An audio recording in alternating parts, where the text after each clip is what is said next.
Okay, glad to see. I've got four of us here: Kristen, Dean, Hannah, Taylor. Glad to see you here. And let's go over for a moment, and we'll take a look. I know we'll have others join us. We're starting a little bit early, but that's okay. You can always end early. And again, I just want to make sure we're focused on where we are in the course. This of course is week 7. And I've got a whole bunch of resources there. And then I had these TED guest speakers that I wanted everybody to take a look at. And I'm toying, as I said before, I'm kind of toying with the idea of maybe giving you guys a quiz for extra credit or some type of extra credit exercise for viewing those. I'm still debating that.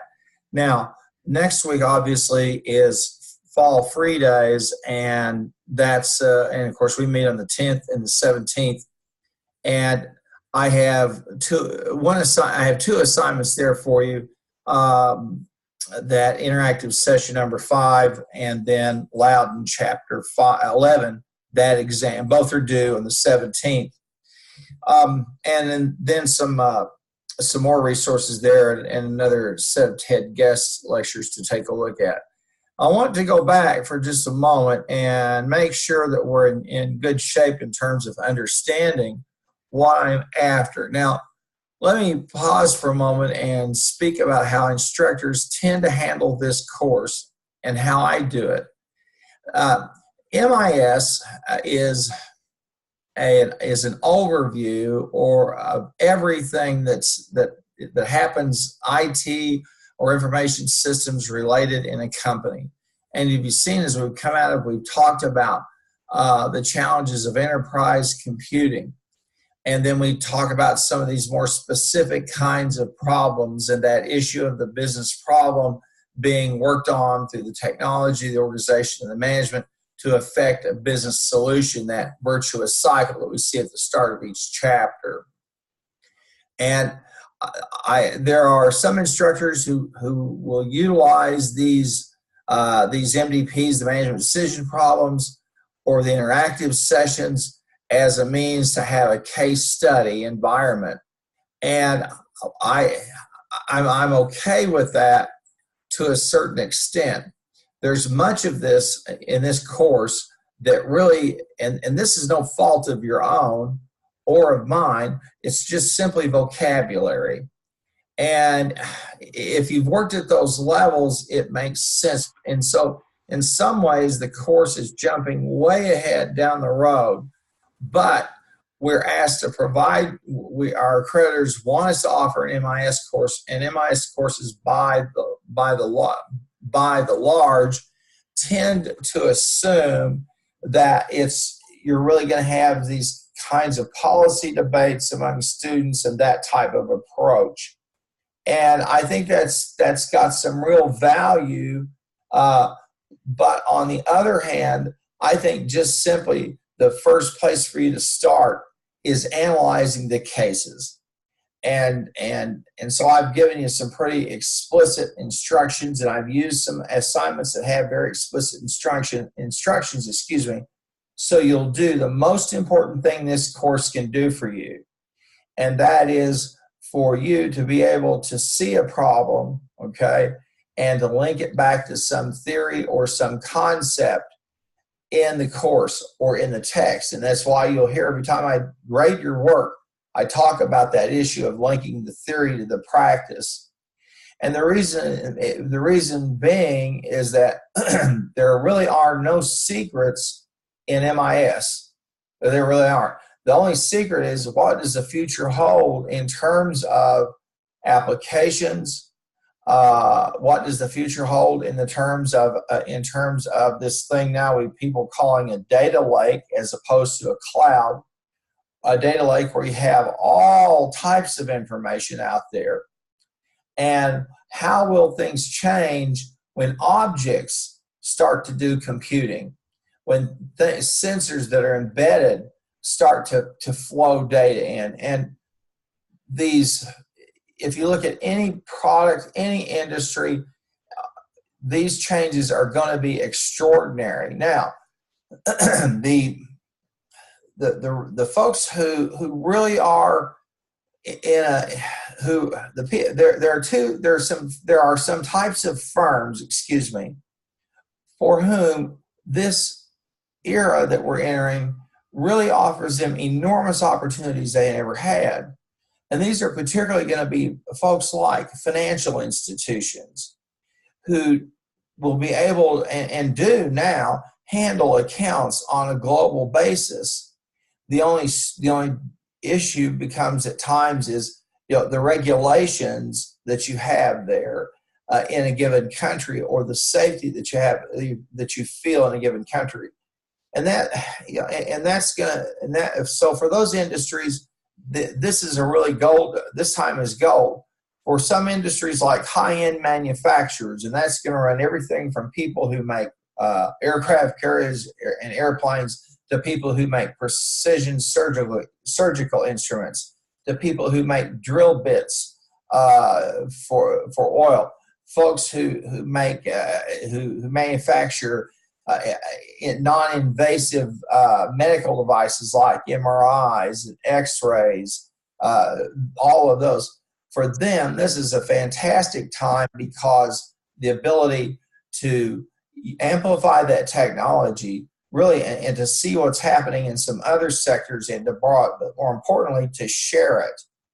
And I think probably one of the most interesting experiences that I've had in the past, I'd say the past couple of years, the university has a new insurance company, and that insurance company offers a teledoctor. And so I can go online, log in, and I can talk to a doctor. I can talk to them about my data on my last visit, okay, on my last annual report. And I did that. I spent 15, maybe 20 minutes discussing this. Now, 15 or 20 minutes with my regular physician, he'd have to be talking me down from going into open heart surgery or something like that. But the person I talked to had the access to my records and was there and spoke with me and did everything that he could have done if I went to see his office. And it was absolutely remarkable. And so we're going to see this type of thing emerge more and more. And so industries like that are well positioned. Industries that are essentially retail, i.e. ground-based in nature, have a huge challenge in front of them. You see, let me stop and talk with you for just a moment. Outside of the supplies, for example, that you would use in a hospital today is really nothing more than this place where you have all this enormous brain power that does nothing but work with the frailties of the human body. And so you've got all kinds of people with all kinds of specialties, and there's St. Anthony's or whoever took over next door. Those folks are part of a huge network, and so they really are working they are really an information intensive firm. Now, if I were to tell them that, they'd have some trouble understanding that. And they have a ways to go in terms of understanding how digital technology can really do some fantastic things, basically for you and me. But firms that are retailers, okay, are really struggling. Now, I'm just going to give you a good example of this. Last time, my wife and I were watching the baseball playoffs, and there was an ad, a commercial from a firm that sells pizza, okay? Now, you have a choice if you're going to sell pizza at a retail level. You're going to build thousands of stores across the United States, hope you can advertise as much as possible and get people to come in the door, and maybe have a dining experience. Pizza Hut was able to do that at one time, and then they lost market dominance precisely because people said, wait a minute, why can't I just come pick it up? Or why can't you deliver it to me? And if you're like me, my wife and I, we order out all the time. And people in urban circumstances do that all the time. Well, that's a challenge. Well, to make a long story short, the company that we watch, their commercial, you order the pizza and you come into this place that's got all these lock boxes and you have the code. So when you buy the pizza, you get a code to open your lock box, and there's your pizza, freshly prepared and warm. And what they do is they basically, I'm certain the logistics of it work out where you call or you go online and order it, and they know an approximate time it takes for you to get there, and they have the pizza there. It's hot and ready to go, blah, blah, blah. I thought, well, this is interesting. I'm paying them for the pizza, okay? And I'm driving in to get it through Lord knows what kind of weather, traffic conditions, etc. And I'm thinking to myself, are they going to drop the price of the pizza? Probably not. But you see, they've got that problem of trying to grapple with the immediacy that you get in other kinds of purchases. And there's, I think it's called Get Grub or something like that, that will deliver. They work with all types of fast food companies. Those companies are challenged because the physicality of them really makes it difficult for them to get all and leverage all the advantages of IT. They can leverage the advantage of ordering, that is face-to-face with customer. They can get the advantages of the back office, supply chain management, etc. But that immediate delivery to the customer, that's a different story, okay? Now, folks like, Amazon, for example, has conditioned us to the point that we order stuff, and if we want to pay a premium to get it there the next day, we do. If we say, take the regular shipping, we get it in 3 days, and we're conditioned to accept that. But we're not conditioned to go over to go to Jack in the Box and go, hey, I want some of those gigantic tacos, and the people at Jack in the Box say, fine, you can have it here at the restaurant, or we'll send it to your house 3 days later and we'll need a delivery fee. So, it's a little absurd, but the firms that are based on the ground are the ones who face the greatest amount of problems and the greatest challenges posed by all these changes, okay? So my philosophy in the course is really this: start at step one and build some vocabulary, okay, so that you're not intimidated by some of the vocabulary you'll encounter when you go to work. Understand that in the end, management, organization, and technology have got to work together in concert for you to affect a business solution. And in the end, if the technology does not help you with your value proposition, that is what you do to get paid, you don't need it. And you need to either not use it or find some other way to use it because it's not doing you any good. And that's one of the reasons in the text that the authors have talked about the competitive forces model, Porter's model, and taking that and applying it to MIS. So I've tried to start it from that standpoint of just you building some diagnostic skills and so that when you look at a problem, okay, that it becomes almost second nature. Pardon me, I had to get a drink there. It becomes almost second nature for you to immediately say, what concept am I working with? What model am I doing? What kind of common issue? Because our company is probably not the first people to go through this, and to try to work your way through that. And that's just a way of thinking. And so when you see MIS as a thing that's designed that should be decision centric, IT, and IT is really nothing more than MIS is systems all cobbled and pulled together, and we've talked about that and how you get legacy systems and you layer one system on the other, one system on the other, and one system on the other, and that literally is a problem in most companies, which is why with enterprise computing, folks are trying to say, okay, I've got this whole mess of stuff I've got that doesn't talk to each other and all these information silos. How do I pull all of that together and make it work? And so that's what the enterprise computing is really designed to do. And as it gets pulled, as it gets watered down more and more, watered down meaning that you and I can just operate it like we would Word or PowerPoint or Excel or something, that the better off that the decision maker is going to be. So that, and I like to give you some insights about how I try to handle the course, because I feel like that's for you at this point is the best way to approach the course.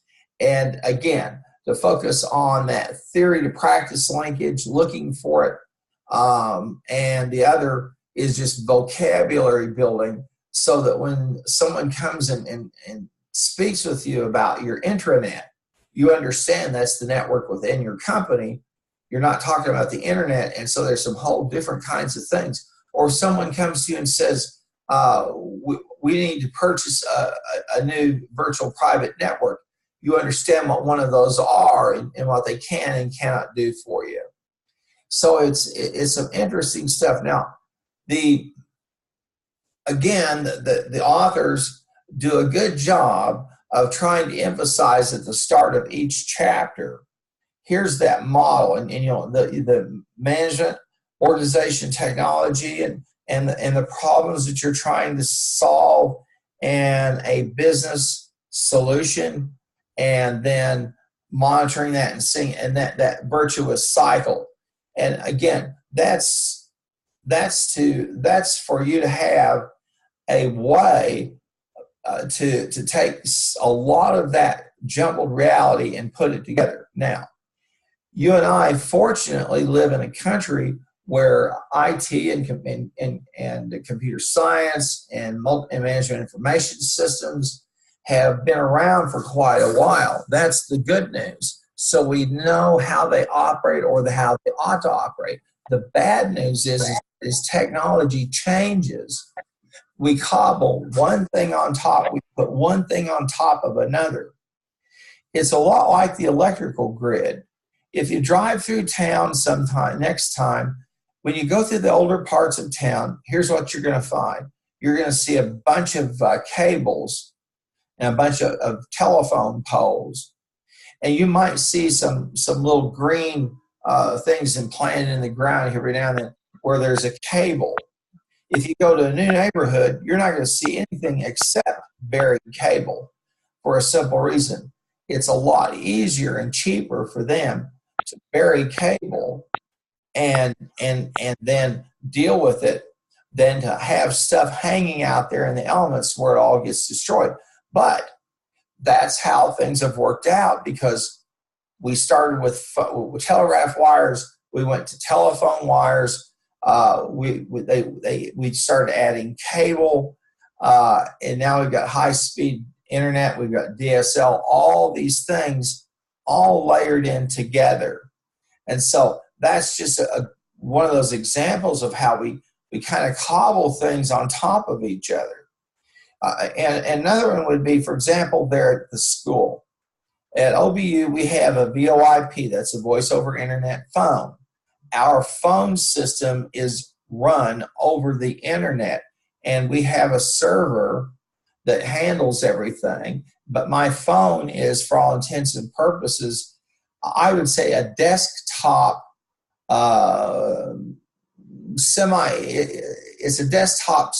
It's not a smartphone. It's more kind of like maybe a phone from the 1990s. It's got memory. It can be programmed, etc. But the bad news is that past our provider, they're still linked in to the phone system. And so when the phone system goes wacky, we get blown down, because it's not a cloud type of operation. and I can't, when I said I can program the phone, I can to a certain extent, but I don't have apps for the phone or any of that stuff. But that's on its way. It's going to be there eventually. So that's the problem we have of trying to work on top of systems that have been layered all through. Now, I want to go back over for a moment over here to the management decision problem. And so I'm going to pop into the textbook, and that's over on page 287, okay? And that's management decision problem number 7, and I tell you upload it here, and you can work on MDP 7-8 or 7-9. And I want to give you some insight for just a minute on why did you choose those. There are some others there. I chose these, and I gave you a choice of them for a very simple reason. One of them is it deals with a company that, the first one deals with a supplier, okay, that handles a very common physical product, ceramic tiles. These people up here in case 7-8 are not the only people in the world who make ceramic floor tiles. There are tons of them. And in addition to the people, and up there, it looks like these folks are, they're a distributor, okay, who sells to the retailer. They're also they're only trying to deal with the retailer. In this case, they're dealing with Lowe's and Home Depot. They're also trying to deal with the manufacturer. And many manufacturers have simply said, don't deal with it. There's no point in you dealing with a distributor. We'll just ship it. We can do custom orders, and we'll just ship it to you. And we can do it in a long batch production run, and we'll send it to you. Now, folks that sell that type of stuff run a very, very sophisticated campaign of advertising, trade shows, product endorsements, any way they can to say to you, here's what everybody's using this season. And so if you've ever remodeled a home, you're going to get plastered with all of these ideas. Now, this is the color that everyone uses this season, on and on. Why? Because they want to drive the production and keep it from being as customized as possible so they can do long, continuous production runs and sell to you at that price, okay? They don't want to do batch types of orders. And that case is dealing with a company that's caught in that, and they've got some questions like using ARFID tags and you know, one of the things, if you ever work as a supplier for somebody, or you go to work for a firm that say maybe their client is a big retailer or a big company, one of the things you'll find is that those companies start to dictate to you how to run your business. And each of them, Walmart, Target, all of them have a certification program that they put your company through so that you can do business with them. Because if you don't meet their standards, then they just simply don't do business with you. And so this firm's kind of caught in one of those situations there, dealing with the issue of ARFID tags, okay? And those are expensive.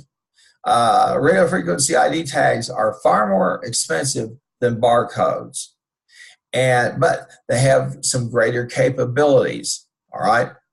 And they have ARFIDs are a step closer to a point when we'll have a true smart chip embedded in products. He said, what does that mean? Let me give you a real simple example. Let's say that you buy a washing machine, okay?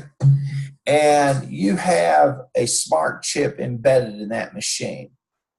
What that machine is going to do is record everything that's done, everything that happens, every time it's used, the load of the clothes, etc. Why? Because it's going to send that data back to a central repository, to a data lake, and the people who made that machine are going to start to look at patterns, and they're knowing the use life of your machine. They're going to know at what point to try to reach you to sell you a new one, or contact you and say, look, you need to have someone come out and service your machine, right? And on high-end appliances, that they're kind of building to that point. And it's going to be, anybody who says this will be in every product is, yeah, it's crazy. But in high-end products, appliances, televisions, vehicles, okay, water systems. If you buy out like a water purification system for your home, really high-end stuff, it's going to have that. So basically what they've got embedded in your device, what you'll have embedded will be a salesperson who is also your consultant and will give you tips on how to run the thing and all this, and you'll get emails, and they'll tell you when the new instruction guides and they'll probably at some point have the capacity to do some adjustments there in the machine that will preserve the life of it or extend the life of it. But when the machine's getting ready to break, you'll get some type of an alert. Right now, when you buy a washer or dryer, how you know it's gone kablooey is you hear a noise or it just doesn't function. Think about your car and how your car has been designed to take that type of, to give you a dashboard and tell you, the engine heater, the water levels, all of that data is designed to encourage you to get your car serviced and make sure it remains in good maintenance, so that what? You'll keep it longer. Why? So you'll be more satisfied. Folks that sell automobiles know if you keep a car beyond 5 to 6 years, the likelihood that you'll give them a positive brand endorsement is about 85%. That's a marketer's dream when you've got that kind of customer loyalty. And the other thing is also this. In my day, when I was your age, growing up, I know you hate hearing that. A car loan was 2 years, maybe 3, because everybody knew a car was going to depreciate and fall apart unless you really took care of it. And I grew up as a teenager in a time when people kind of saw society was a disposable society. People just threw stuff away. There was recycling was like this weird thing. Some people out in California talked it out, all that types of stuff. Well, to make a long story short, today, the typical new car is financed at 60 months. You're talking 5 years. Some 60 to 72, 84. There's some extreme high-end vehicles, extremely expensive, that go out as far as 96 months. That's 12 years that you're going to have that vehicle. And those cars come with an extensive warranty and with a whole lot of customer support in terms of you need to bring the thing in and get it fixed. You need to get your oil changed. You need to get the tires rotated. You've got to do this because they know if you do, you'll have the car and you'll keep it.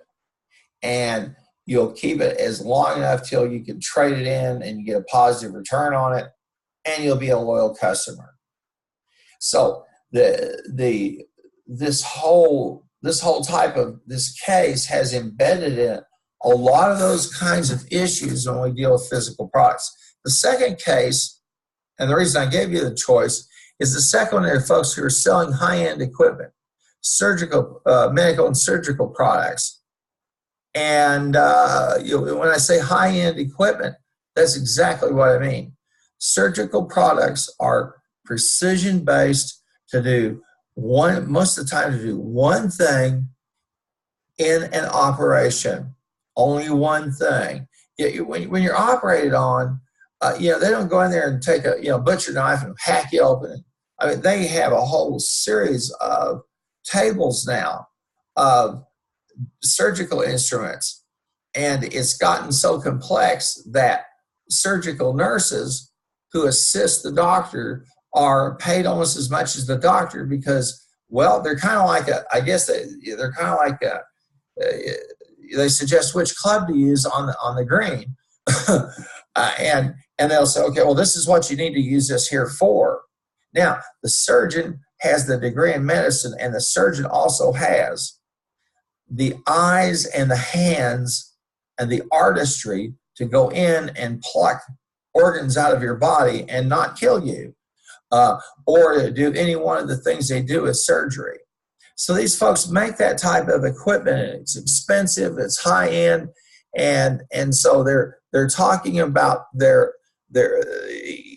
what they sell and their support staff and how employees communicate with each other. And they're talking about adopting a system for unified communication.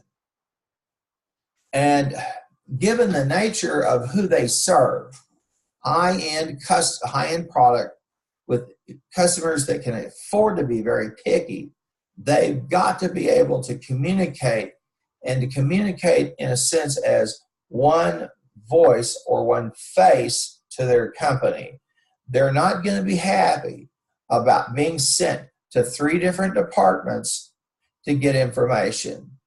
So that's what that case is really bringing you down to, that point to say, how do we manage this? Now, this is similar to a case that I saw years ago that involved, and it was a real situation, involved Procter & Gamble, that decided to say, okay, we're going to have what they called one face for the customer.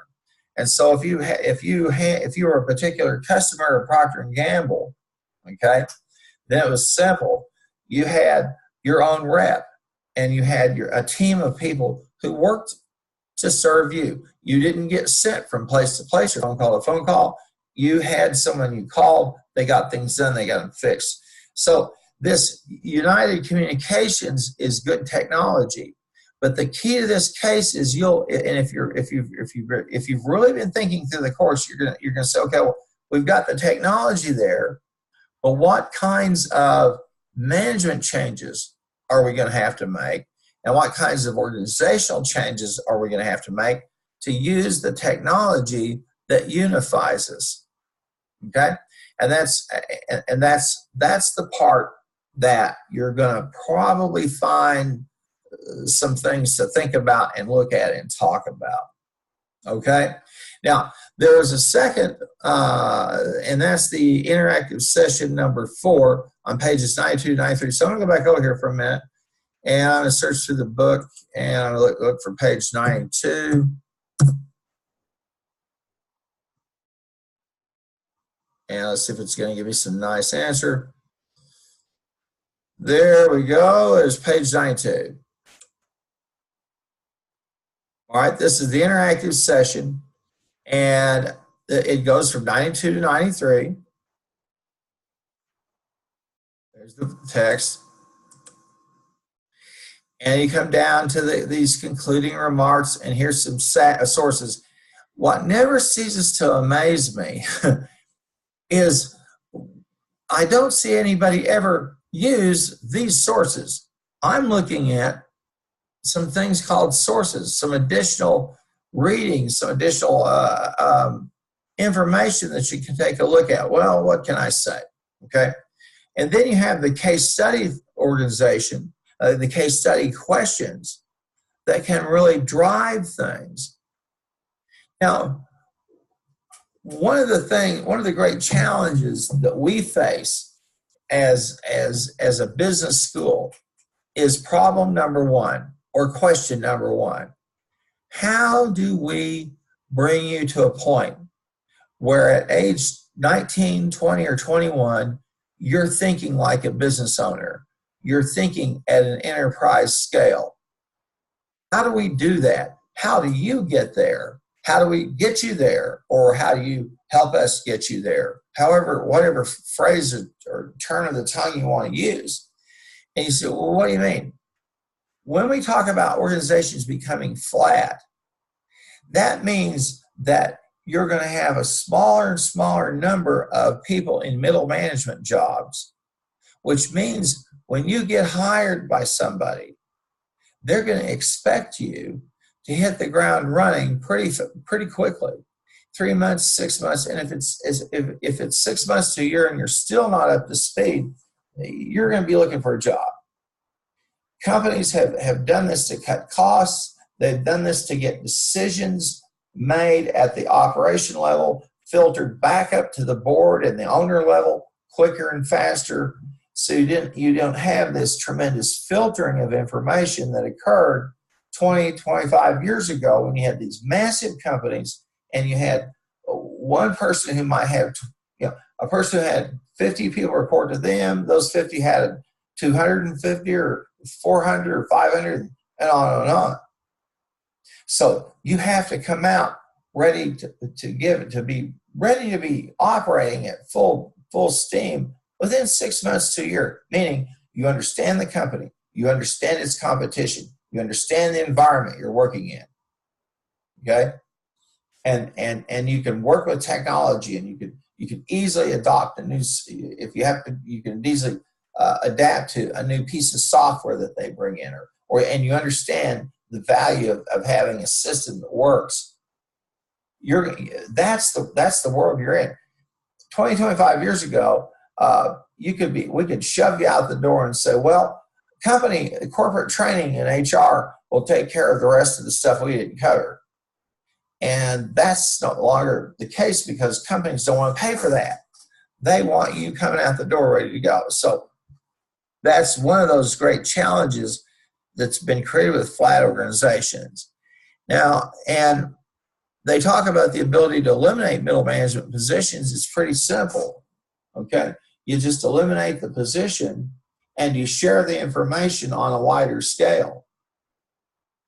And because it's shared on a wider scale and because you have communication technologies, they'll let you work 24 hours a day, 7 days a week if you want to around the world.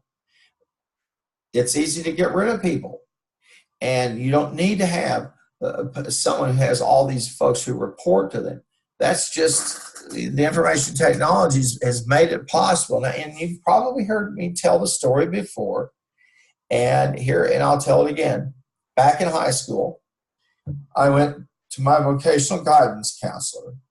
Now, in my days of going back through when I left elementary school, okay, we were all given tests before we went into junior high school. And I remember that some of us were put in one group and others were put in another group. I was stuck in a group that were these so-called college-bound students, all right? They thought, okay, you probably are going to go on to college. That's wonderful, okay? I was one of the few. I still want to take an automotive class because I'm interested in it. And I remember I had fight after fight after fight with my counselor there at school, guidance counselor, because I wanted to take some of the stuff. I was interested in it. And they said, oh, no, you're not one of the VOTEC people. You're going to college. Well, look, when my plumbing goes or the car breaks down, I don't open up my copy of Beowulf and start trying to find out how do I fix this. I call someone that can fix it, and I pay them $200 or $300 or $1,000 to fix it. How smart was I? How smart was my guidance counselor? Okay, but to make a long story short, I went to my guidance counselor and said, "Listen, I'd like to learn how to type." And what he said was, "You're going to college. You don't need to learn how to type. You'll have a little gal that will do it for you." Okay.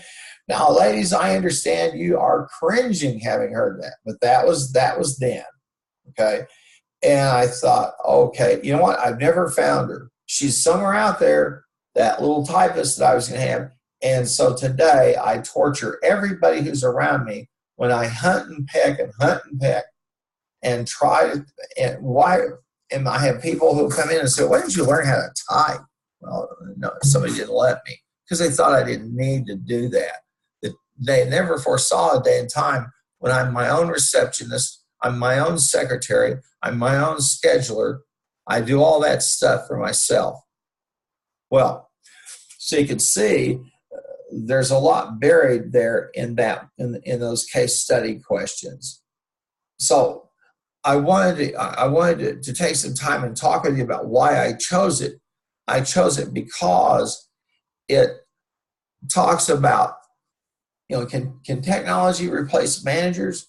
Well, it can and it does all the time. It can and it does all the time. It eliminates if it eliminates workers and frontline employees, it eliminates managers. If you don't believe me, go talk to somebody who works in the travel industry. They hate Priceline. They hate all of those online. They absolutely hate them because they know it's replacing them. All right, it's just as simple as it can possibly be. Well, that's some good some food for thought there in terms of what we're talking about in that case study. So those are the two assignments that you've got for the week. Now, again, chapters 9 and chapters 10, you've got the exams there, and again, they're open book, open note on business, and you can go through them. Now, I do want to take some time, and I hopefully you've gone over to see those guest speakers. There's some good information there. But I wanted to just quickly take a few of these, okay, and talk about why these are such important things to be thinking about, and to see how information systems, in many ways, management information systems, really run the world now. And here's an interesting link that deals with marine shipping. Okay, and we'll go over here for just a minute. I think. There we go. Now, what you're looking at in real time, okay, are all of the ships they're out to sea throughout the entire world, and the different types of ships. And this will give you the miles, and you can filter that out, and you can go ahead and use a satellite map if you want to use that type, or use nautical maps. That's all got to be managed one way or the other. All of this stuff is either outbound or inbound, and so just the people who receive it at the loading docks have to know what's incoming today, what's incoming tomorrow, etc. Because it's one thing, it's hard to understand until you realize that I think, what is it, the figure is like 80 to 90% of everything that we made is shipped over water at some point or the other, or the components of it. And you can see and you can see the traffic, okay, that's out there. And of course, you can get map coordinates, and incredibly enough, you can get these ships position. Okay, when you got that data, how you got it. This is a management information system at its very best. Now, again, this is from these spots. They're using GPS, and they're tracking them. And you and I are looking at a fairly unsophisticated dashboard, if you will, that shows us that traffic. Now, I'm gonna size it down a hair. Try to. Okay, and let's go over here and take a look. And you can see here, as you come into Egypt, this is the Suez Canal. Now you can understand why we get so hepped up about any threat to that, because that cuts off, that's a supply line. It cuts off a lot. And this area over here, the South China Sea, this whole area here is probably some of the heaviest shipping lanes in the world and some of the most heavily contested. As you can see, all of these ships that are headed around the Horn of Africa to come back up to go through the Suez or to be routed out over to Africa. This is a pretty incredible thing that you can look at this stuff and see it, in real time or close to real time. And this MIS, trust me, every major navy in the world has this fed into them. If they're one of our allies, we're feeding it to them from our satellite. If they're the Chinese, they've got their own satellites, and the Russians probably buy from whoever will sell to them this, so you can see where these ships are at and what the patterns look like. I wanted to show that because it's just incredible stuff that we have at our disposal in terms of looking and managing movement. This is a climate field view. Some of you may have taken a look at it, okay? And I always like to give you something that's practical in the sense of how we use a management information system. And we'll go over to the climate field view. And we talked about this last time about data-driven agriculture and the technologies that they use, okay? And they're selling a product here, but look at this. Here's Farmer Ted.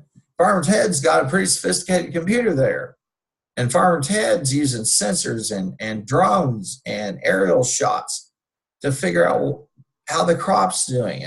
And they have systems that control the irrigation. Right?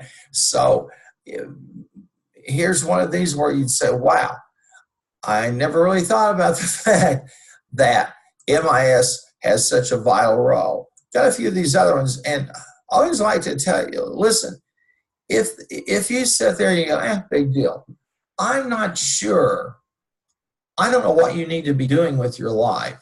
If you're a business person and you see these kinds of things, you're going to be going, whoa, okay, how do I use that information for my company? When we were looking there for a moment at those ships, if I'm a railroad and I've got 15,000 empty railroad cars sitting at the harbor in Los Angeles, I want to know, where's the stuff coming from? When does it get here? Because the longer those cars sit, the more money it costs me. Or if I'm FedEx and I want to, okay, well, what percentage of the stuff that's coming off of this ship are we going to load it directly into a plane, or are we going to put it in how much of it can we get into a semi-trailer and break it down to vans? All of that. There's a lot of that, but the ability to get all that data is unreal. I want to show you something that I think is just absolutely incredible and impressive. I'm going to take you over to the New York Times. Okay.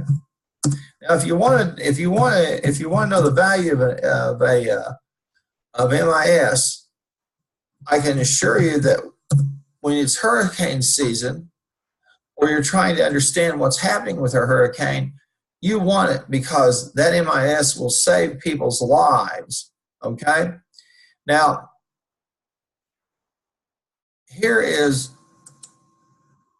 something that's just absolutely off the charts.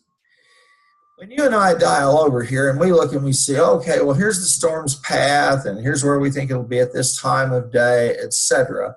You're talking about, if this doesn't look like a linear trend to you, then maybe you weren't awake during statistics, but that is exactly what they're doing. A line of regression using wind speed, direction, and then they're trying to get a sense of the relative strength of the thing based upon moisture content, how much moisture is out here in the Gulf, how warm the water is, etc.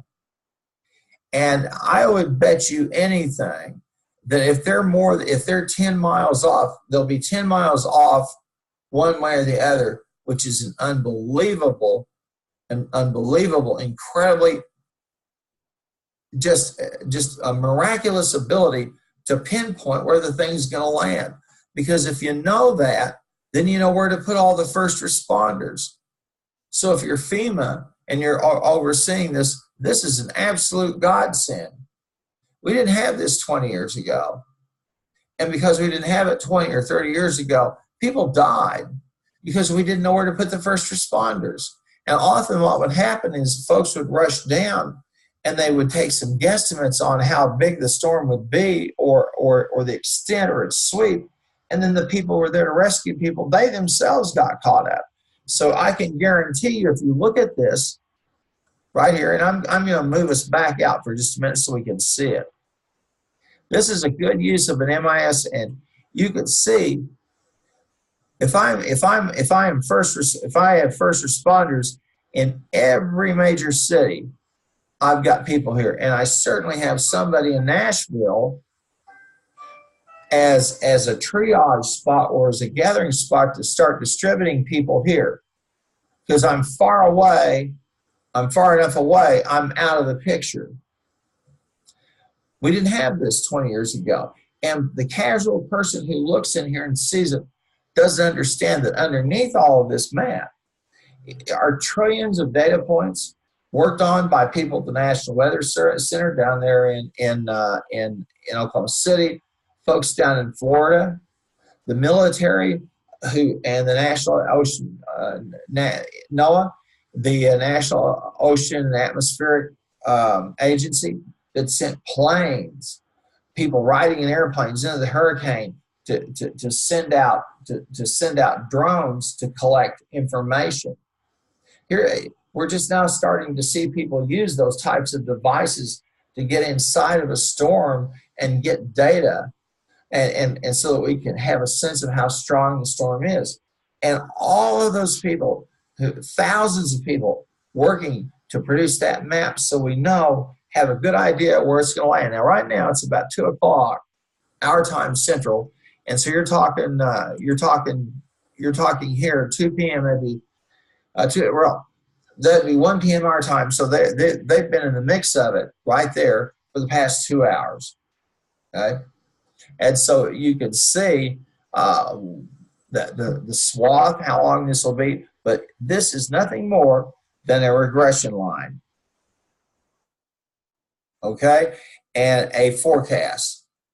So when you took 1123 with me, and we did that forecast of defects versus production levels, we were working with essentially the same kind of model, mathematical model, as what's here. And this allows us to have a dashboard, if you will, that we can start to make some decisions. So I wanted to show you that so you can see. Now, for a company, there are applicable kinds of things where you can see where your customers are, the routes, etc. So I wanted to show that to you because I thought it had a lot of information there. It's just unbelievable. And again, to see that. Now, here they're showing you, well, here's somebody over in Colorado State University all the way across the country who's feeding data and looking. We're looking here at the path, okay, the storm path, and we're looking at the surge flooding. 25 years ago, we had no way to create something like this. We just couldn't. We guessed. And then we went back and we tried to put it together, but by that time when you get in there, it's all over and done, so you don't really know. So I wanted to let you take a look at that because I think it's just an incredible piece of well, it's a testament to all the people in our country. It's the scientists, military, government agencies who can help us understand where this stuff's where it's headed to, and the kind of damage it's going to create, and how to set up folks to get in to do relief and all that business. This is one I think is quite interesting, okay? And this is the rush hour in the skies. And we'll take a look at this. And this is supposed to be a real-time map that shows me every plane in the air right now. Now let's scroll down here and see if we can find that. Here you are, okay? And they're showing you real-time versus estimated. And you can see those patterns. That's incredible. Again, this is the kind of thing now that I can start to look at and watch and look for patterns. And they have, I'm certain they have some ways you can filter these data. They're just showing us this so we can just kind of see it because it's something cool to look at. And here they're showing us how this all works. This is a management information system incorporating several data points and linking everybody together, starting with a satellite, etc. Okay? I wanted to let you see that so you see how we tie all these together. And I know probably some of you have looked at these before. These are just, companies now are going to be able to have that same type of look at what's happening in their chunk of the world.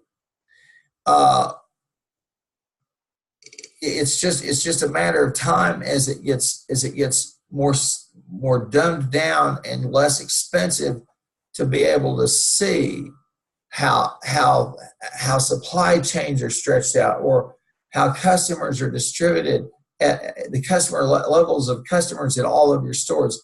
Imagine if you're McDonald's and you want to know how many people are in my stores at any given time.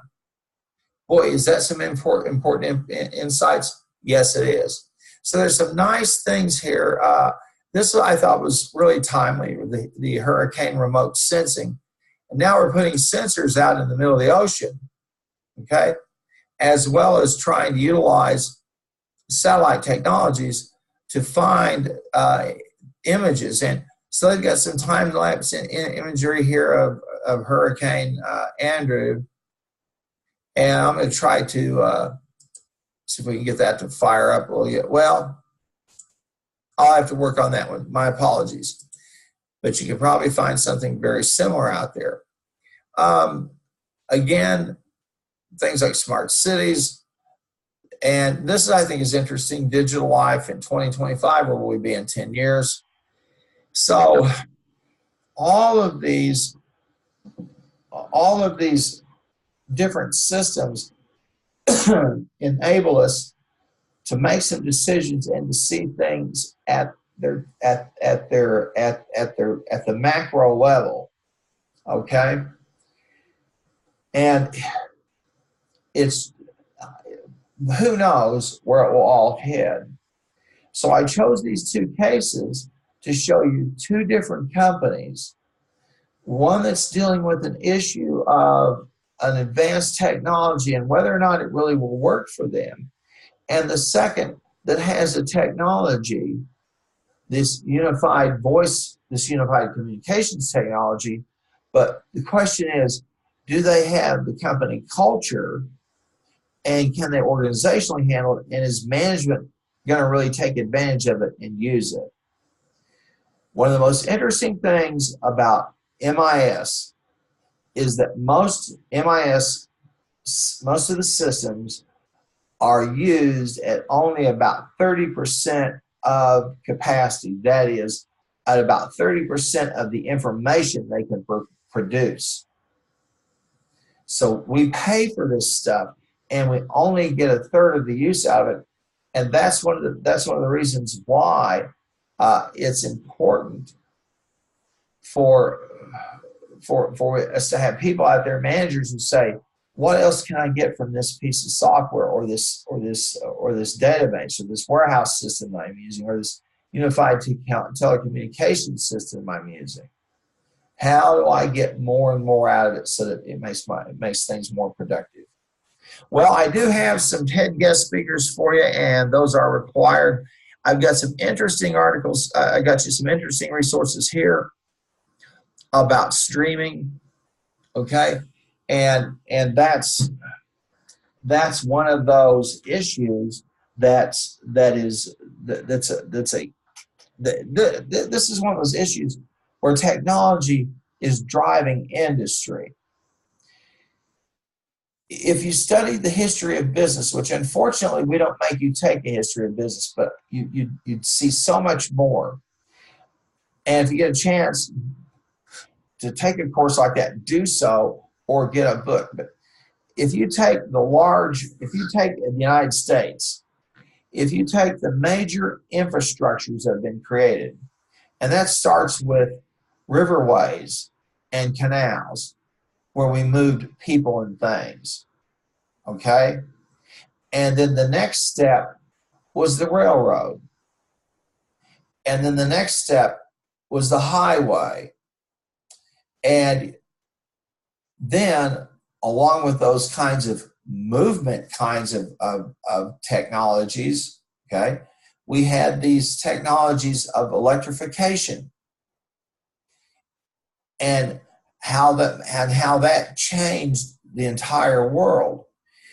Used to be that you had your own electric plant. If you're up, the people in New England, for example, had a competitive advantage in manufacturing because they had a lot of waterfalls and a lot of rapids, which generates electricity easily. And so every town had a mill that made electricity, and they'd run most of it over to the local factory.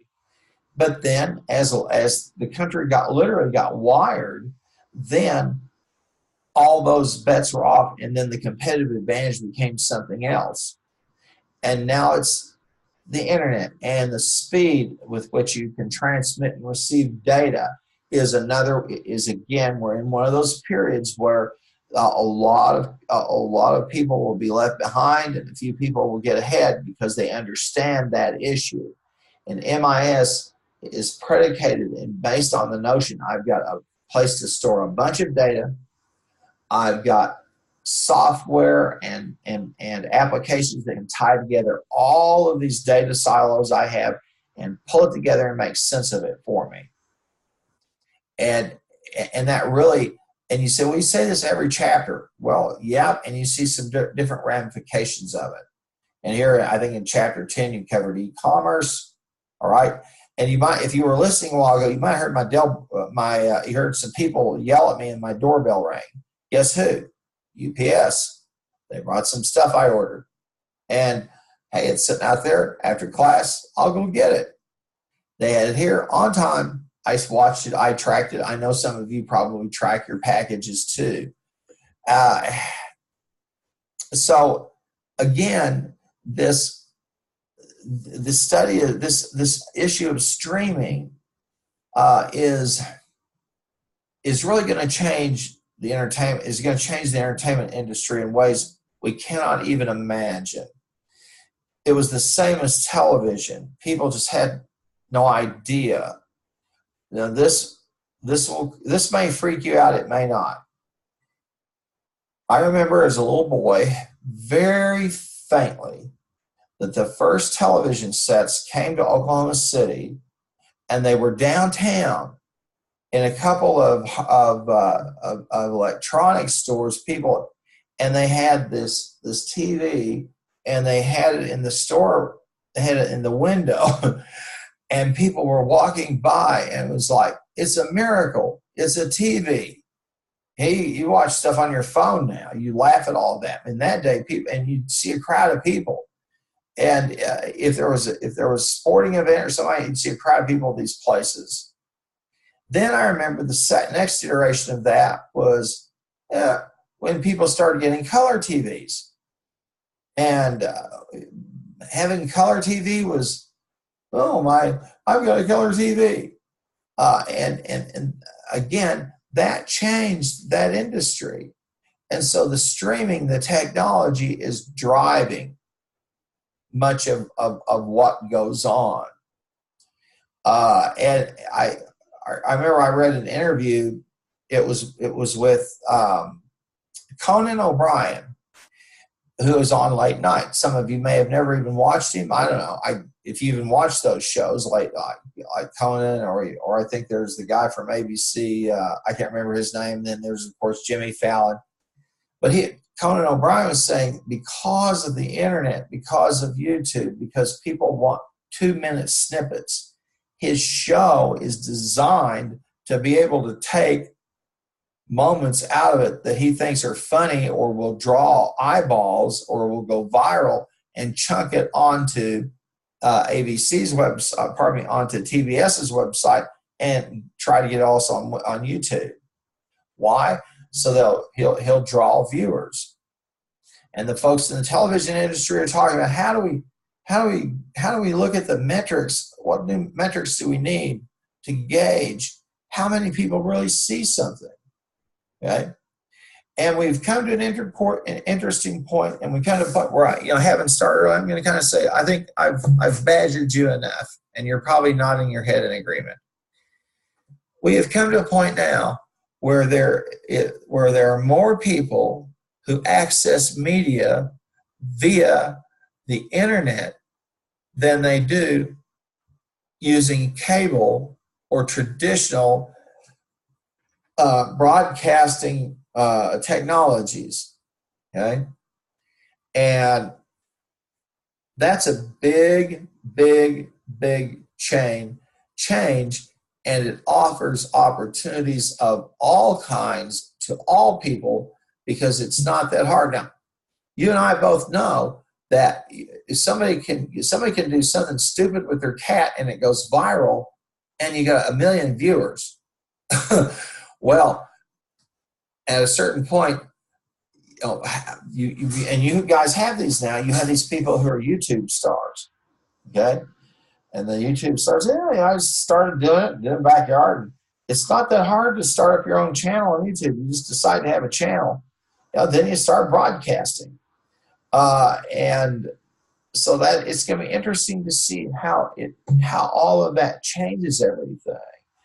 And what does it mean for people like, what does it mean for the people who are content creators? And what does it mean for people like in the theater business? And I would predict that almost every theater eventually will be nothing but a gigantic IMAX where you go for the sound, humongous screen. You go for an experience, like you go for a vacation out to Yellowstone or something. The rest of the stuff you'll watch at home. And home entertainment systems, high-end ones, will absolutely blow your socks off.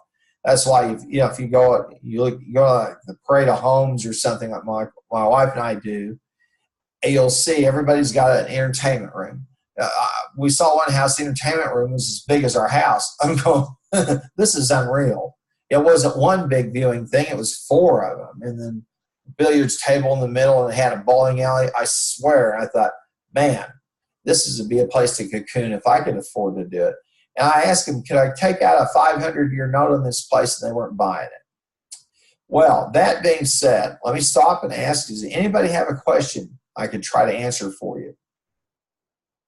Anybody? Okay. If you don't have any questions, I'll shut it down for here. Thank you for being here, and I look forward to seeing your work. And I will see all of you, let's see, next week. Thanks a lot.